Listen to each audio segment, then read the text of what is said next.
காஷ்மீர் மாநிலம் உதம்பூரில் பாகிஸ்தான் ராணுவம் மீண்டும் அத்துமீறி தாக்குவதாக தகவல் கிடைத்துள்ளது.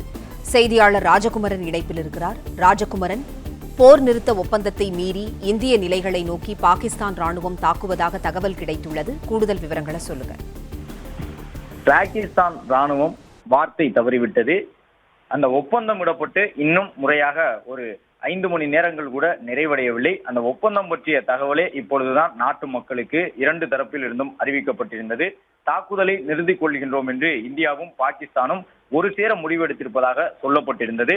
ஆனால் மீண்டும் வார்த்தை தவறி இது போன்ற தாக்குதலை தொடங்கி இருக்கின்றது பாகிஸ்தான் என்பது ஒரு முக்கியமான செய்தியாக இருக்கின்றது. எல்லைக்கு அப்பால் இருந்து துப்பாக்கி சூட்டு சம்பவங்களை பாகிஸ்தான் மீண்டும் தொடங்கி இருக்கின்றது. குறிப்பாக காஷ்மீரினுடைய உதம்பூர் பகுதியிலே பாகிஸ்தான் ராணுவம் தாக்குதல் நடத்தி இருக்கின்றது. போர் நிறுத்த ஒப்பந்தத்தை மீறி இருக்கின்றது. இந்திய நிலைகளை குறிவைத்து பாகிஸ்தான் ராணுவம் இந்த தாக்குதலை தொடுத்திருப்பதாக தெரிய வந்திருக்கின்றது. எல்லை கட்டுப்பாட்டு கோட்டுக்கு அப்பால் இருந்து சிறிய ரக பீரங்கிகள் மற்றும் துப்பாக்கிகள் மூலமாக இந்த துப்பாக்கி சூட்டு சம்பவங்கள் வாயிலாக எல்லைக்கு அப்பால் இருந்து தாக்குதலை அவர்கள் நடத்தி கொண்டிருப்பதாக தகவல் கிடைத்திருக்கின்றது. 2 தரப்பும் ஒப்புக்கொண்டுதான் இந்த போர் நிறுத்தம் தொடர்பான அறிவிப்பினை வெளியிட்டதாக தெரிவித்திருந்தார்கள். தாக்குதலை இனிமேல் மேற்கொள்ள மாட்டோம் என்கின்ற முடிவிற்கு இந்தியாவும் பாகிஸ்தானும் வந்திருந்தது. அமெரிக்கா உள்ளிட்ட நாடுகளும் அதை உறுதி செய்து தங்களுடைய அதிகாரப்பூர்வ சமூக வலைதள பக்கத்திலே பதிவிட்டிருந்தன. இந்த நிலையில் பாகிஸ்தான் மீண்டும் வார்த்தை தவறி போர் நிறுத்த ஒப்பந்தத்தை மீறி இந்திய நிலைகளை நோக்கி சுட்டுக் கொண்டிருக்கின்றது. பாகிஸ்தான் ராணுவத்திற்கு அந்த நாட்டினுடைய அதிபர், ராணுவத்துறை அமைச்சர் உள்ளிட்டவர்கள் உத்தரவிட்டிருக்கின்ற பிறகும் இந்த துப்பாக்கி சூடு சம்பவம் நடக்கின்றதா அல்லது அவர்களுடைய அனுமதியுடன் தான் இந்த துப்பாக்கி சூட்டு சம்பவமும் பீரங்கி தாக்குதலும் தொடர ஆரம்பித்திருக்கின்றதா என்ற ஒரு தகவல் எழுந்திருக்கின்றது. கிட்டத்தட்ட 4-5 பலமான சத்தங்களோடு ஜம்மு காஷ்மீரினுடைய உதம்பூர் பகுதியிலே இந்த துப்பாக்கி சூட்டு சம்பவம் நடைபெற்றிருப்பதாக தெரிய வந்திருக்கின்றது. மீண்டும் ஸ்ரீநகரிலே மின்சாரம் முழுவதுமாக நிறுத்தப்பட்டிருப்பதாக தகவல் கிடைத்திருக்கின்றது. தொடர்ந்து அவர்கள் துப்பாக்கி சூட்டு சம்பவத்திலே ஈடுபட்டுக் கொண்டிருக்கின்றார்கள். ஸ்ரீநகரை மையப்படுத்திய ஒரு துப்பாக்கி சூட்டு சம்பவத்தை பாகிஸ்தான் தொடங்கி இருக்கின்றது. நம்முடைய எல்லை பாதுகாப்பு படை வீரர்கள் தயார் நிலையில் தான் இருக்கின்றார்கள். பாகிஸ்தானினுடைய எந்த செயல்பாட்டையும் நம்மால் தடுக்கவும் தேவைப்பட்டால் உள்ளே சென்று ஊடுருவி தாக்குதல் நடத்தவும் முடியும். ஆனால் இந்தியா திடீரென்று பாகிஸ்தானோடு இணைந்து இந்த தாக்குதல்களை நிறுத்துவதாக அறிவித்திருந்தது. அதன் பிறகும் பாகிஸ்தான் தொடர்ந்து தாக்குதல் நடத்துவது ராஜதந்திர ரீதியாக இது ஒரு சில கேள்விகளை எழுப்பி இருக்கின்றன. அதே நேரம் பிஎஸ்எஃப் என்று சொல்லப்படக்கூடிய அந்த எல்லை பாதுகாப்பு படை வீரர்கள் மீண்டும் முழு அளவிலான தயார் நிலையில் இருக்கின்றார்கள் என்ற தகவல் கிடைத்திருக்கின்றது. அந்த ஜம்மு காஷ்மீர் மாநிலத்தினுடைய முதலமைச்சர் உமர் அப்துல்லாவும் கூட தற்போது உறுதி செய்திருக்கின்றார். ஸ்ரீநகரை நோக்கி பாகிஸ்தான் இந்த துப்பாக்கி சூடு சம்பவத்தில் ஈடுபட்டிருக்கின்றது.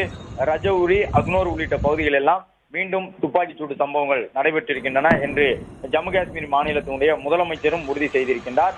அதே நேரம் எல்லை பாதுகாப்பு படை வீரர்கள் மீண்டும் தங்களுடைய நிலைகளுக்கு திரும்பி இருக்கின்றார்கள் என்ற தகவலும் கிடைத்திருக்கின்றது. ஒரு சில காஷ்மீர் பள்ளத்தாக்கு பகுதியிலே ட்ரோன்களின் நடமாட்டம் இருப்பதாக இதுவரை உறுதி செய்யப்படாத ஒரு தகவல் கிடைத்திருக்கின்றது.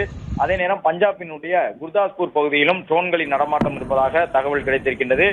சீஸ்பயர் என்று சொல்லக்கூடிய விதமாக அந்த போர் நிறுத்த ஒப்பந்தத்தை மீறிய ஒரு தாக்குதலை தற்போது தொடங்கி இருக்கின்றார்கள். வயலேஷன் என்று குறிப்பிடக்கூடிய வகையிலே அந்த தாக்குதல் நடவடிக்கைகள் இருக்கின்றன. பாகிஸ்தான் ராணுவத்தினுடைய நிலைப்பாடு என்னவாக இருக்கின்றது என்பது தெரியவில்லை. கடந்த 4 நாட்களாக இந்தியா தந்திருந்த பதிலடி அவர்களுக்கு போதுமானதாக இல்லையா?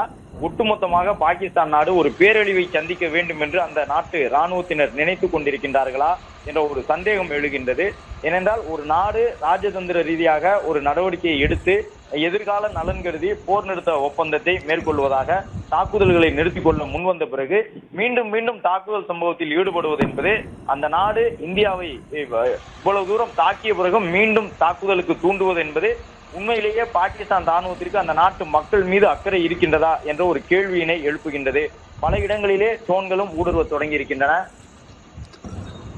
தொடர்ச்சியாக இந்த அக்னூர், ராஜௌரி உள்ளிட்ட பகுதிகள் எல்லாம் இந்த துப்பாக்கி சூட்டு சம்பவங்கள் தொடங்கி நடைபெற்று வந்திருக்கின்றன. அதே போன்று பிஎஸ்எஃப் என்று சொல்லப்படக்கூடிய அந்த படை வீரர்கள் மீண்டும் தங்களுடைய நிலைக்கு திரும்பி இருக்கின்றார்கள். ஒரு ஸ்ரீநகர் பகுதியிலே சத்தங்கள் எழுந்து கொண்டிருக்கின்றன. துப்பாக்கி சூட்டு சம்பவங்கள் நடைபெற்றுக் கொண்டிருக்கின்றன. ஸ்ரீநகரிலே மீண்டும் மின்சாரம் முழுவதுமாக நிறுத்தி வைக்கப்பட்டிருக்கின்றது. அது மட்டுமல்லாமல் அக்னூர் உள்ளிட்ட இடங்களிலும் அந்த மின்சாரம் நிறுத்தப்பட்டிருக்கின்றது. ராஜௌரி உள்ளிட்ட பகுதிகள் எல்லாம் ட்ரோன் மூலமாக தாக்குதல் நடத்துவதற்கான முயற்சி நடைபெறுவதாக தெரிய வந்திருக்கின்றது. சற்று நம்முடைய எல்லை பாதுகாப்பு படை வீரர்கள் தங்களை ஆசுவாசப்படுத்திக் கொள்வதற்காக அந்த நிலைகளில் இருந்து வெளியேறி வந்திருந்தார்கள் என்ற செய்திகளை எல்லாம் பார்த்தோம். இது ஒரு நல்ல முன்னேற்றமாக தெரிந்தது. அணு ஆயுத நாடுகள் இருந்து போர் நிறுத்த ஒப்பந்தத்தை மேற்கொள்ளக்கூடிய விதமாக தாக்குதலை நிறுத்திக் கொள்வது என்பது ஒரு நல்ல விஷயத்திற்கான முகாந்திரமாக தென்பட்டது. ஆனால் மீண்டும் மீண்டும் பாகிஸ்தான் இந்த தவறை செய்து கொண்டிருக்கும் பொழுது இதற்கு மேலும் பாகிஸ்தானினுடைய வார்த்தைகளை இந்தியா நம்ப வேண்டுமா என்ற கேள்வி எழுந்திருக்கின்றது. பஞ்சாப் மாநிலத்திலும் ட்ரோன்களின் நடமாட்டத்தை நம்முடைய ராணுவ வீரர்கள் கவனித்திருக்கின்றார்கள். அதே போன்று காஷ்மீர் பள்ளத்தாக்கு பகுதியிலும் ட்ரோன்களின் நடமாட்டத்தை கவனித்திருக்கின்றார்கள். ரஜௌரி, அக்னூர் உள்ளிட்ட பகுதிகளில் எல்லாம் துப்பாக்கி சூட்டு சம்பவங்கள் நடைபெறுகின்றன. சிறிய அளவிலான பீரங்கிகளை கொண்டும் தாக்குதலை நடத்தி இருக்கின்றார்கள். நம்முடைய பாதுகாப்பு அமைப்புகளை மீண்டும் தயார் நிலையில் வைப்பதற்கான தேவை எழுந்திருக்கின்றது. பிளே ஸ்டோர் மற்றும் ஆப் ஸ்டோரில் இருந்து பாலிமர் செயலியை QR கோடு மூலம் பதிவிறக்கம் செய்யுங்கள். செய்திகளை உடனுக்குடன் பெறுங்கள்.